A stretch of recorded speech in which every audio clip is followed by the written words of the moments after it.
Hello friends, good morning, welcome back to my channel with new blog. আজ হচ্ছে শনিবার আর ঘড়ির কাটায় এখন সকাল 9টা বাজছে। ঘুম থেকে উঠলাম আর আজকে হচ্ছে আমার ওয়েট পাঠানোর দিন, তো ভাবলাম সকাল সকাল ওয়েটটাকে চেক করে নিই।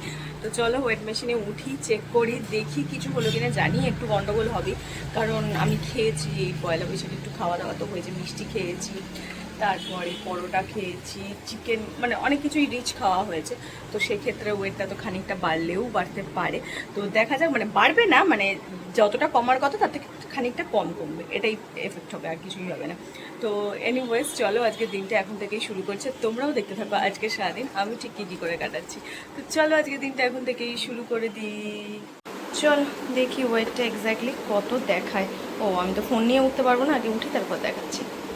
এই হচ্ছে আজকে কারেন্ট ওয়েট 5590, তো একটু তো গন্ডক বেশি দেখাচ্ছে। তো চলো এটা আমি আমার ডায়েটিশিয়ানকে পাঠাই আর নিচে লিখে দিই যে আফটার পয়লা বৈশাখ এফেক্ট। এর আগে আমার ওয়েট যখন করেছিলাম আগের উইকে ছিল হচ্ছে 56, 10 কি 5, তো এইটুকুনি ওয়েট কমেছে, কারণ ওই পয়লা বৈশাখের এফেক্ট। পয়লা বৈশাখটার ওখান সময় যদি না খেতাম, ঠিক ওয়েটে খাবার দাবার হতো, তাহলে এই ওয়েটটা আরও খানিকটা লস হতো। তো কি আর করা যাবে, খেয়ে নিয়েছি, কিছু করার নেই। আবার কালকেও হয়তো খাওয়া দাওয়া হয়ে যাবে, আমি জানি না, দেখা যাক কতটা কীভাবে নিজেকে কন্ট্রোল করতে পারি, সেটাই হচ্ছে বড়। তাও খাওয়া দাওয়ার পরও যে এতটা কমেছে, 55-এ গেছে, এটাই আমার জন্য অনেক। আজকে খুব ভদ্র সভ্যভাবে তাড়াতাড়ি আমার ভিডিওটা আপলোড হয়ে গেছে, অনেক তাড়াতাড়ি। দেখো এখন 9:30 বাজতে অনেক দেরি আছে, আর এটা আপলোড হয়ে গেছে, জাস্ট চেকিং হচ্ছে। চার্জের সাথে কি আছে? সেটা হতো, কিন্তু হয়ে গেছে।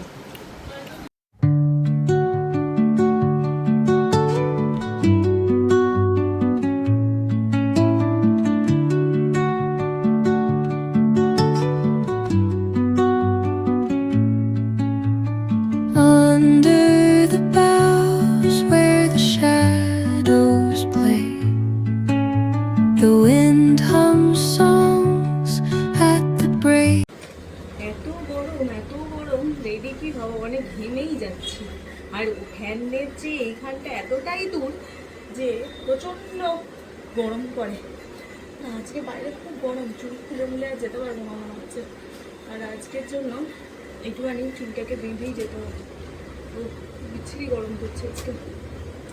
যত হালকা ফুলকা জামাগুলো এখন মাথা থেকে বার করে করে আলমারি থেকে বার করছি। ওই জন্য তোমরা হয়তো ভাববে পুজোর জামা, বাট এটা নতুন জামা না, এটা কিন্তু আমার পুজোর সময় বা পুজোর আগে কেনা জামাটা, একবার কি দুবার পরেছিলাম। কিন্তু এই গরমে এবার এটাকে মাঝে সাঝেই করবো, কারণ এটা গরমের জন্য খুব কমফোর্টেবল, হাতগুলো সুন্দর। চুলটাকে একটুখানি ভদ্রভাবে বেঁধে বেরোতে হবে আজকে, খুব গরম করছে আমার। চুলটাকে খুলে তো গেলে ভালোই লাগে, কিন্তু এই যে পুরো পিছনটা ঘাম হয়ে যায় চুলের। হালকা করে বাঁধবো, একদম হালকা, জাস্ট একটা ফোল্ড দেবো।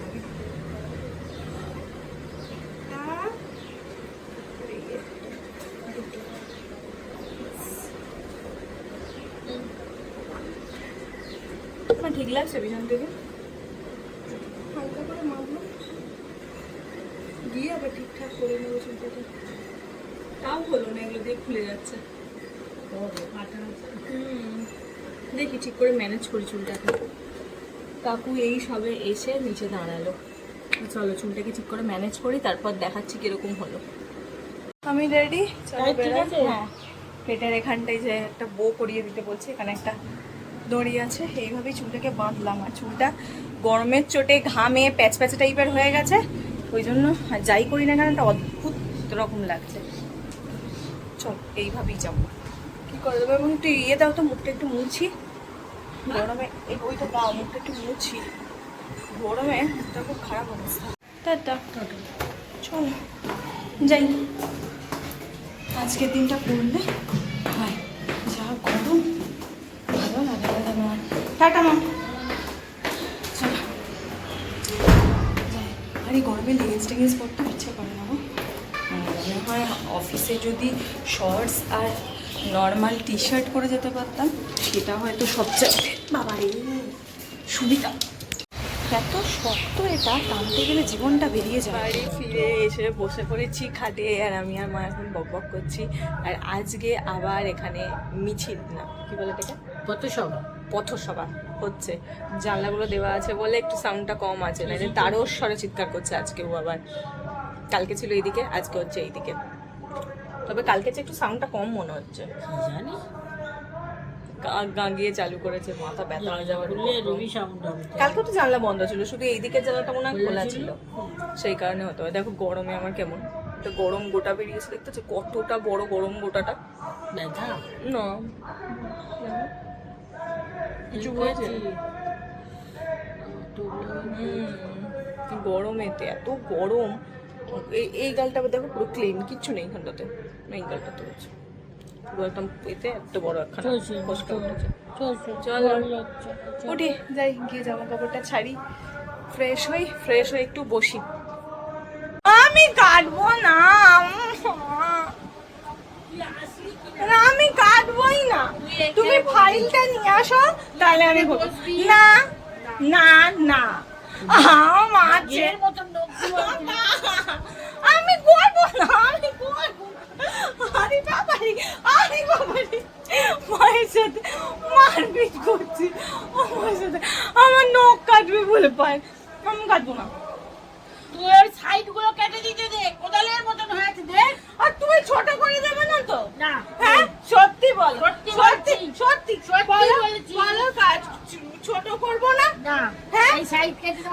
আরে দা পা তুলবো তো, পা তুলবো তো। ঘের মতন নখগুলো কোদালের মতন হয়েছে। শুনবি, শোনো আগে একটা কথা বলো, তুমি ছোট করে দেবে না? বলো না, সাইড কেটে দেবো, এই উল্টানি গুলেন সব কেটে দেবো। আর না, এটাকে শেপ করতে হবে। কি ডগা তুমি মুন্ডু তুমি কেউ দেখো উল্টার মতো মুখ তুলে নিয়েছে। আরে বড় ওই দেখো পা ধরে টানছে। এই দাঁড়া, কেটে যাবে, আমার পা কেটে যাবে, আমার পা কেটে যাবে। অপেক্ষা কর, আর তুই দম নি। জামাটা খুলে নি, ও মা দেখে ও মা ছোট করে কাটবে কিন্তু, মা দেখো মা প্লিজ মা, মা ছোট করে কাটো, শেপ করবে কিন্তু। হ্যাঁ মা আমাকে মেরে ধরে এখন আমার নখ নিয়ে বসেছে কাটতে, আমার এই নখের খোঁচা মায়ের গায়ে লেগেছে। মা কিছু বলো মা, ও মা কোদালের মতো নখ হয়েছে। ও মা কিছু বলো মা। কি বলবো, কিছু কোদালের মতো নখ গুলো করেছিস, বাপরে বাপ। তাকাও না, তাকাও কিছু বলো মা। দেখছি চশমাটা দেখতে মা, পা কেটে দিও না, চশমা পরো, চশমা মা, পা কেটে যাবে, চশমা দাঁড়া তো। কি অবস্থা দেখো, আমার নখ ধরে কি করেই যাচ্ছে। ছোটবেলায় মাই আমাকে সেভ করে দিত জানো তো, আর এখন মা সেভ টেপ করে দেন, আমি নিজেই করি যদিও, কিন্তু পায়ের নখটা বড় হয়ে গেছে, আর সেই নিয়ে পড়েছে পায়ের নখ কাটা। মারপিট করলো এতক্ষণ আমার সঙ্গে পুরো। ও বাবা এখানে শুয়েছে, বাবা তো বলে চলে যা, আমাকে ঘুমোতে দে বললো। ছুটে আমরা আবার এই ঘরে এসে বসলাম, আমার সঙ্গে এমন অত্যাচার করছে, দুটো পায়ের নখ নিয়ে। আমি বললাম মা একটু নেল পলিশটা তুলে দেবে, কারণ এই আমার হাতে এই কি বলে এটা আছে, তো নেল পলিশ তুলতে গেলে যদি এখানে দাগ লেগে যায়, আমি ভীষণ সাবধানী আমার নেলসের ব্যাপারে, তো সেই কারণে আমি বলছি ফাইল আছে, ফাইল নিয়ে এসে সেভ করো না, ও এইটা দিয়েই সেভ করবে। এটা একা হলে ভালো লাগছে।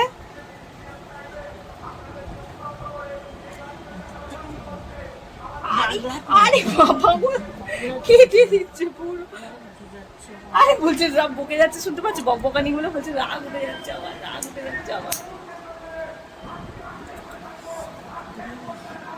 বলো কি বলছো। বাবা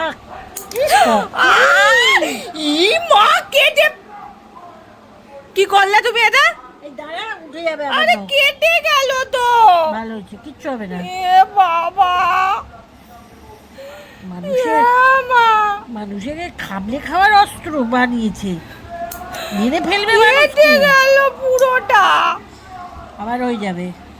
পুরোটা কেটে দিলে, তুমি এটা ঠিক করলে না। আমি কালকে কি করে পড়বো? পড় না, পায়ে পড়তে কি অসুবিধা? এই যে দেখ, মুখগুলো খুব সুন্দর লাগছে, কি ভালো দেখতে। ঠিক করনি তুমি, ওটা পুরো কেটে দিল। বিচ্ছিরি দেখতে লাগছে। বিচ্ছিরি লাগছে কোথা? আমি একবারও বলি না, হাতের নখে বলি না কি সুন্দর লাগে, পায়ে এগুলো যা সুন্দর লাগলে ভাল লাগে। বাপরে বাপ, বেকা টেরা দাঁত বাঁকা মতো যা বাচ্চা হয়েছে পায়ের নখগুলা। দেখ দেখ নখ দেখ। কি বললে? নখের চাষ করেছিস?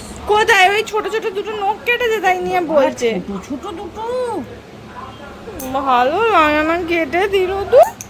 ওই নেল পালিশটাও তুলে দেবে তুমি, আমি বলে দিলাম, নাহলে দেখবে তোমাকেই তুলে দিতে হবে নেল পালিশটা, আর কালকে তুমি পরিয়ে দেবে।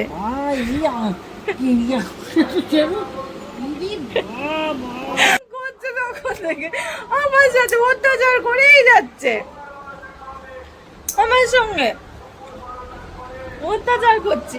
ইয়ে বাবা, কেটে দিল পুরো। আমার সঙ্গে এতক্ষণ মারপিট করার পর ফাইনালি রান্নাঘরে এসেছে আমার রাতের খাবার বানানোর জন্য। আমার সমস্ত নখগুলোকে কেটে দিয়েছে পায়ের, আর কিচ্ছু রাখেনি অবশিষ্ট। তো দেখো, এই করতে গিয়ে রাতে আজকে অনেকটা দেরি হয়ে গেছে, 9টা বেজে গেছে। দেখো দেখো, তাকাও কটা বাজে। ও বাবা, 3 মিনিটে তোমার রান্না হয়ে যাবে? হ্যাঁ এক্ষুনি। কি বললে? তুমি যেরকম সেরকমই করতে। আমি তোমাকে কি করেছি গো? এখানে ছাল উঠিয়ে তো আমার যদি খোঁচা লাগে আমি কি করব? মানুষের নখ ছিল। ও বন মানুষের ছিল?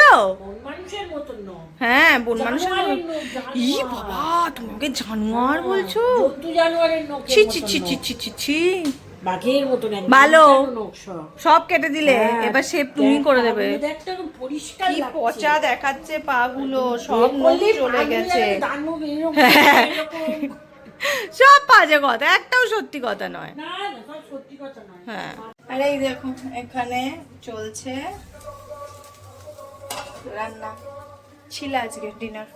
আর আরো অসহ্য ব্যাপার, এখন ওদের মাইন্ড চলছে। মা করুক, আমি বরঞ্চ ঘরটা এবার বসি। মারপিট ফাইনালি খতম, এবার বাবা অ্যালাউ করবে ঘরে বসতে। হ্যাঁ এখানেই আসছি, এবার এখানে অ্যালাউ করবে। এতক্ষণ মারপিট করছিলাম, চিৎকার করছিলাম, ওই জন্য নট অ্যালাউড ছিল। এবার এখন টিভি দেখবো, এখন কোনো প্রবলেম নেই, এখন আমরা এখানে অ্যালাউড। আজকে আবার চালু করেছে মাইক। আমি একটুখানি এই ঘরটাতে এসেছিলাম ভয়েস ওভার দেবো বলে, কি জানি আমি আপলোড তো করলাম ভিডিওটা, এবার ঠিকঠাক হয়েছে কিনা বুঝতে পারছি না। গা গা করছে, আমার ভালো লাগছে না। ওই ঘরেও টিস্টতে পারছি না, এই ঘরেও পাচ্ছি না। মানে একটু টিভি চালিয়ে বসলাম, সেটাও শুনতে পাচ্ছি না। তো বিরক্ত হয়ে গিয়ে আমি এই ঘরে এসে লাস্টে ভয়েস ওভারটা দিলাম। জানি না কি হয়েছে, যদি ঠিকঠাক হয় তাহলে তোমরা দেখতে পাবে, যদি ভুলভাল হয় তাহলে হয়তো আমি ডিলিট করে দেবো। দেখা যাক কি হয়। তো চলো এবার আমি ব্রাশ করবো, রাত 10টা বাজছে। আর মা এখন এখানে মায়ের জন্য রাতের ডিনারটা প্রিপেয়ার করছে। তো মা করুক, মায়ের যখন খাওয়া হবে তাহলে তারপরেই আসবো, কোনো দেরি আছে। চারিপাশে এত জোর জোর মাইক পাচ্ছে, আমার ভালো লাগছে না। আমার এই ঘরটাতে ভয়েস ওভার দিতে পারলাম না, বাবা ঘুমাচ্ছে।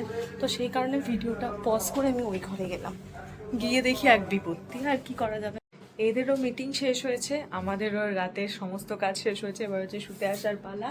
মা শোয়ার আগে এদের ঘরের মধ্যে একটু রুম ফ্রেশনার স্প্রে করে দিচ্ছে। কারণ কি হয় বলো তো, এই ঘরটাতেই তো বসে থাকি, খাওয়া দাওয়া করি বসে বসে। তো ঘরের মধ্যে যেহেতু এসি চলে, এটা গন্ধ হয়ে যায়। তো সেই কারণে হালকা রাতে সবার সময় হালকা করে একটু রুম ফ্রেশনার স্প্রে করি। অসাধারণ গন্ধ, জানো তো। আমার কাছে আপাতত 3টে ফ্রেগনেন্সের আছে, 3টেই ভীষণ সুন্দর গন্ধ। গোলাপ আর জুঁইটা তো আমার সবচেয়ে পছন্দের। এছাড়া এটা গোলাপ, এছাড়াও যে আর কি কি আছে চেক করতে হবে। ল্যাভেন্ডার আছে, গোলাপ আছে, জুঁই আছে, আরও অনেক কটা বিয়ের হয়, যদি আমাদের কাছে আপাতত 3টেই আছে, এই 3টের গন্ধই আমার প্রচন্ড ভালো লাগে। আর এরকম এসি ঘরে এরকম হালকা একটু গন্ধ দেখতে ঘড়ির কাটার রাত 11টাতে। চলো আজকের ভিডিওটা এইটুকুনি রাখছি। হ্যাঁ, ভাবছো হয়তো কোথা থেকে শেষ করছি আজকের ভিডিওটা। আজকে এমন একটা পোর্শন থেকে শেষ করছি যেখানে বাইরে কোনো সাউন্ড আসছে না। যদি বা তোমার হচ্ছে ওরা সাউন্ডটা কমিয়েছে, কিন্তু এখনো ঘ্যাঙর ঘ্যাঙর করেই যাচ্ছে মাইকেতে। তো ওই ঘরে শুয়ে আছে বাবা, এই ঘরে গেলে মাইকের জোর আওয়াজ পাচ্ছি। তো আমি মিডল পোর্শন করে একটা দাঁড়িয়ে আজকের ভিডিওটা শেষ করছি, যেই পোর্শনটা তোমরা হয়তো কোনোদিনই আমার বাড়িতে দেখোনি। তো চলো আজকের ভিডিওটা আর লেন্থ করছি না, 11টা বাজতেই যায়। এবার শোবো, এডিট করব। আজ যদিও শনিবারের রাত, কাল হচ্ছে রোববার, বাট কাল অফিস গেলেও আমাকে যেতে হতে পারে। তো কিন্তু তোমরা চাপ নিও না, আমি কালকে অফিসের ভিডিও করব না, অফিসে যাব ঠিকই, কিন্তু তোমাদের জন্য ডেফিনেটলি আলাদা কোনো ভিডিও আমি শ্যুট করব, সেরকম আমার ইচ্ছাও আছে, আমি প্ল্যান করেও রেখেছি। তো চলো, খুশি খুশি মনে বলবো না, দুঃখ দুঃখ মনে বলবো, জানি না কাল অফিস, বাট যাই হোক আমি খুশি খুশি মনেই বলছি। দুঃখ করে আর কি বা করবো, কাজ করতে গেলে করতেই হয়। তো যাই হোক আজকের ভিডিওটা এইটুকুনি রাখছি। তোমাদের সকলের সঙ্গে দেখা হচ্ছে কালকে একটা নতুন ভিডিওতে। হোপসো কালকে ভিডিওটা দেখতে তোমাদের খুব ভালো লাগবে। আর তোমরা আমাকে যেভাবে ছোট ছোট করে সাপোর্ট করছো, এরকম সাপোর্টটাই করতে থাকো। তোমাদের প্রত্যেকটা কমেন্ট, প্রত্যেকটা লাইক, প্রত্যেকটা শেয়ার আমার কাছে প্রচুর প্রচুর ম্যাটার করে। একটা করে ছোট্ট সাবস্ক্রাইবও করে দাও, সেটাও আমার খুব ভালো লাগবে। তো চলো আজকের ভিডিও এইটুকুনি, কালকে সকালে তোমাদের সঙ্গে দেখা হচ্ছে একটা নতুন ভিডিওতে। তো আজকের জন্য টাটা।